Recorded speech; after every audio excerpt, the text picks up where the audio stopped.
What's up? My name is Jerron Tyler, founder of Posterity, AI-powered business credit software. And today, we're here to talk to you about something very interesting and near and dear to my heart.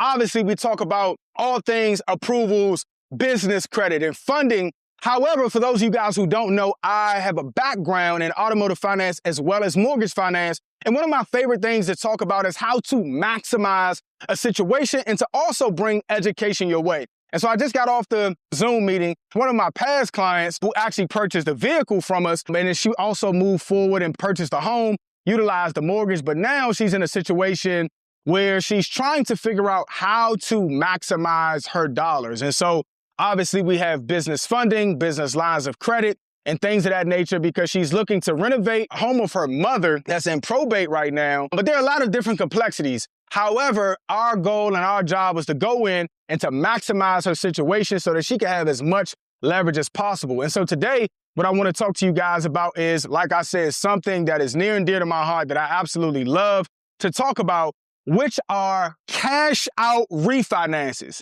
And so one of the things that I want to do is I want to break down a scenario that I believe will be helpful. This is a tool, a product that we've used on a plethora of our clients have utilized to help maximize their situation. Here's the scenario. She has a home, and this particular home has a $60,000 balance. However, on the same property, the property is worth $600,000. So again, she owes $60,000. There's a $60,000 balance. But then she also has a home that's worth $600,000. What I want you guys to write down and take note of as a rule of thumb, with a cash out refinance, she's getting new financial terms.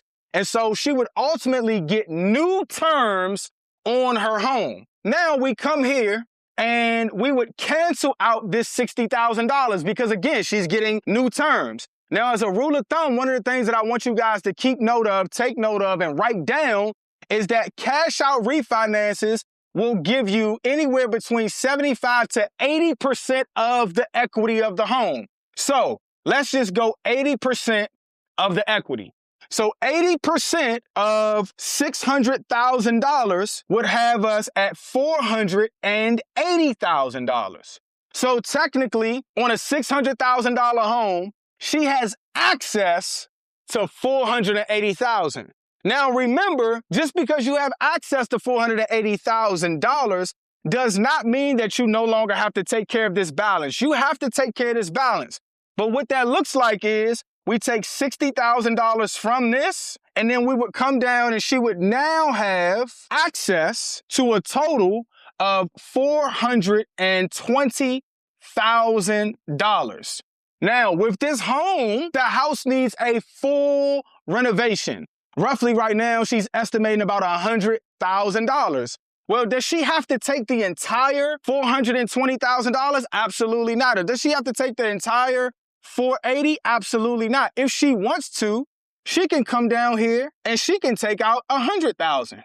She could take out $150,000. My friends, if she wanted to, she could come out and take out $80,000. And so again, this number here is just so that you can understand the math that you have access to and the number that you can maximize at. A lot of people would think, well, if I'm in this situation, I have $600,000 in equity. Can I not take out the entire $6,000? Absolutely not. Lenders will lend up to 80% of the equity in the home. If she's in a situation right now and she wants to take out this entire $600,000, she would have to absolutely sell the home. That would be the only way that she could go in and get $600,000 out of the home. And so in this instance right now, her goal is to renovate the property and then to do an Airbnb of the property because the property is in prime real estate, okay? When you start talking real estate, it's location, location, location. You can have the same square footage of a home, a 1,200 square foot home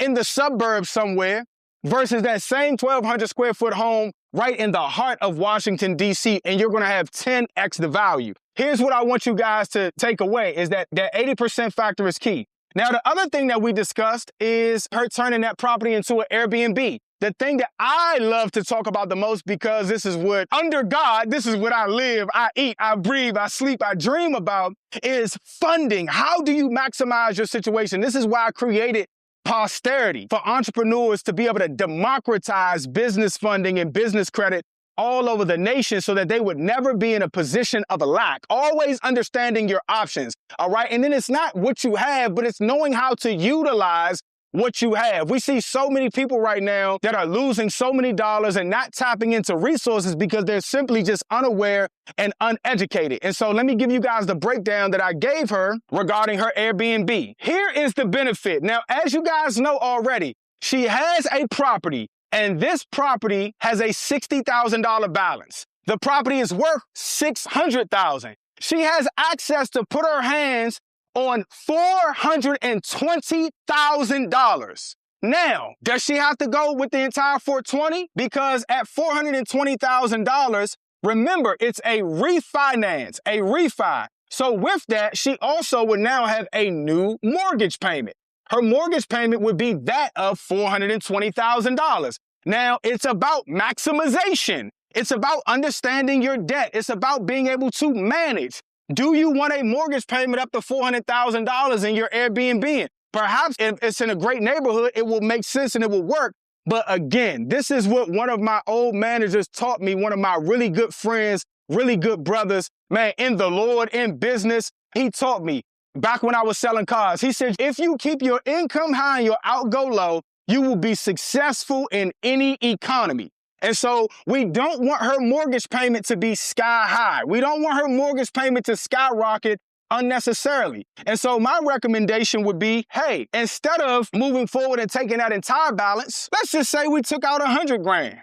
So you take $100,000 out, and now you have a mortgage payment that aligns with a $100,000 balance. You're already paying a mortgage that's in alignment with a $60,000 balance. So now you would just jump it up a notch. The next thing I would recommend is, because she wants to do Airbnb, is I would go the business funding route. Now, her situation is ideal.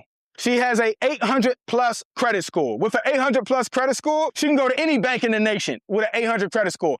Another thing that she has, you guys will hear me talk about a lot, is she has a very solid and healthy personal credit profile. It's solid, it's healthy. She's purchased vehicles. She has a primary residence. She may even have different loans. We haven't looked at her entire profile yet, but because I've known her for years, I know that she has an elite personal credit profile. That is key. When the profile is elite and the personal credit is strong, you can practically go anywhere.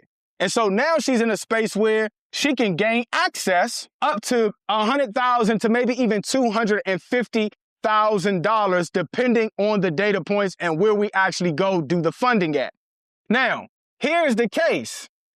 Let's just say hypothetically she wants to do a $100,000 renovation. This is a wealth play. The main thing in business where I see a lot of people go wrong, the two main mistakes I see so many entrepreneurs and people make in business and in funding. The number one thing is they go apply for the right product, or they go apply for the wrong product overall. That's number one.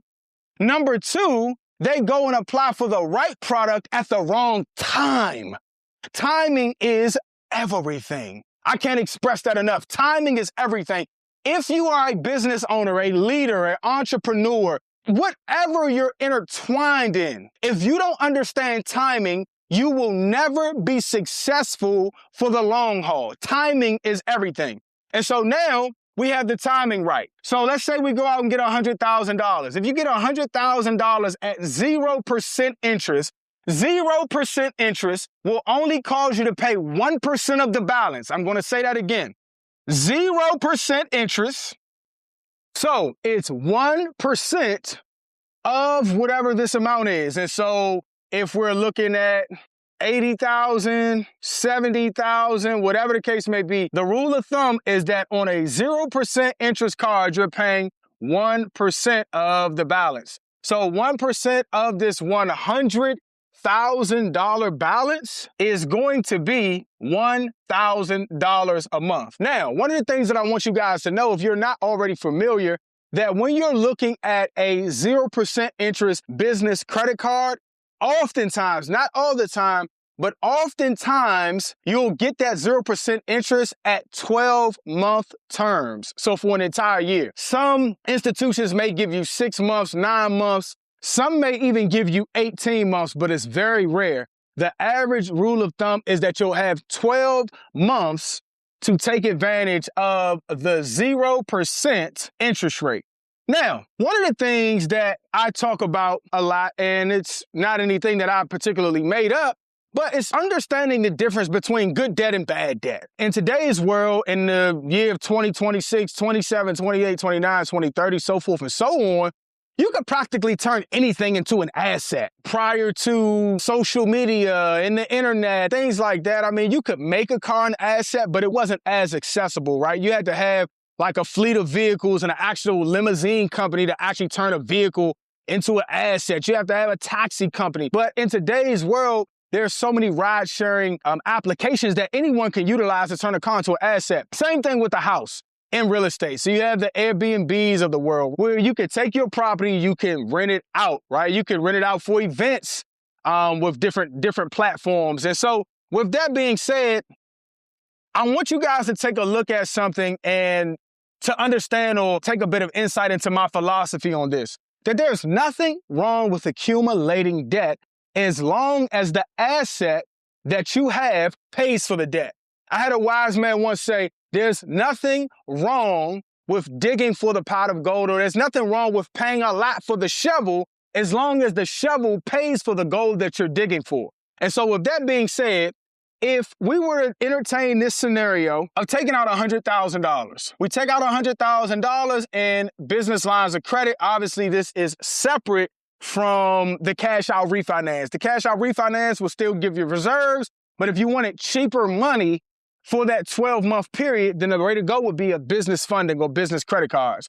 And so we got this 100 grand at 0%, and we're indebted to $1,000 every single month for 12 months. In this instance, we have the Airbnb, or let's just say we have the house, and the house is an asset. There are a lot of controversial statements where you have some gurus, some financiers that will jump on the ledge and say, hey, a house is not an asset, and the philosophy or thinking behind that is that although you get tax benefits and tax write-offs and you get the opportunity to build up equity, you get the luxury of building up equity, the concept is that a house is not an asset because it is not actually bringing you in any cash flow or any money on the monthly. But on the other side, you have people that say houses are assets, because why would I spend all of my cash and invest it into a rental property and get no equity, get no tax benefit, get no accumulation, get no quote-unquote concept of generational wealth?